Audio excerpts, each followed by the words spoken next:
Zor Temir Paşa te, Zor Temir Paşa ra dibêjin êdî mîrê mîran tuyî.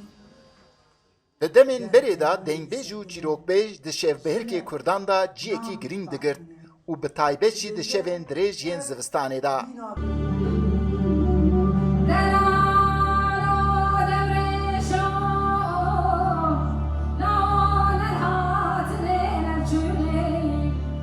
Platforma çanda dîgorê ev geleriya Kurdan ya dîrokî li Enqerê di careka nû da dajiyandin.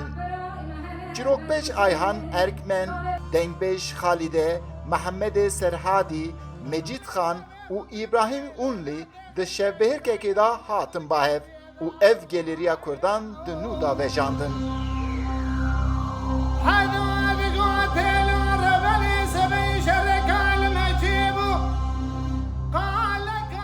Ayhan Erkmen bi xwe di sala 1973 da dema li Qersê ji dayîk dibe xwe di nav vê çandê da dibîne.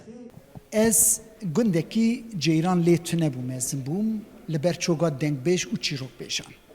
Gund bi gund geriyan min tûrîkê xwe bi çîrok û serpêhatiyan tijî kir, niha bajar bi bajar digerim û wan çîroka parve dikim.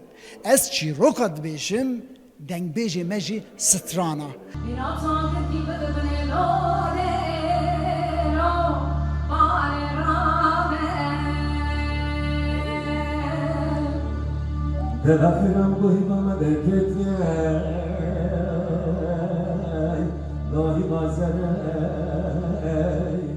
Di bingeha stranê dengbêjan da bingeha çîrokbêjiyê heye.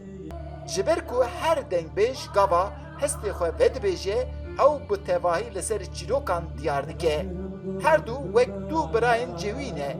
Mehemed Serhedê jî giringiya dengbêjiyê wiha radigihîne. Dengbêjî ji bo me Kurda bi rastî hunereke qedîm e, dîroka me, wêjeya me, derd û kulê me tê de veşartîne. Em derd û kulê xwe careke di gelê xwe parve dikin.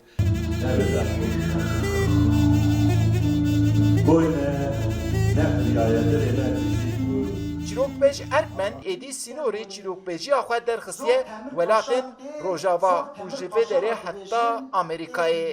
Ew ê li New Yorkê jî çîrokên xwe vebêje.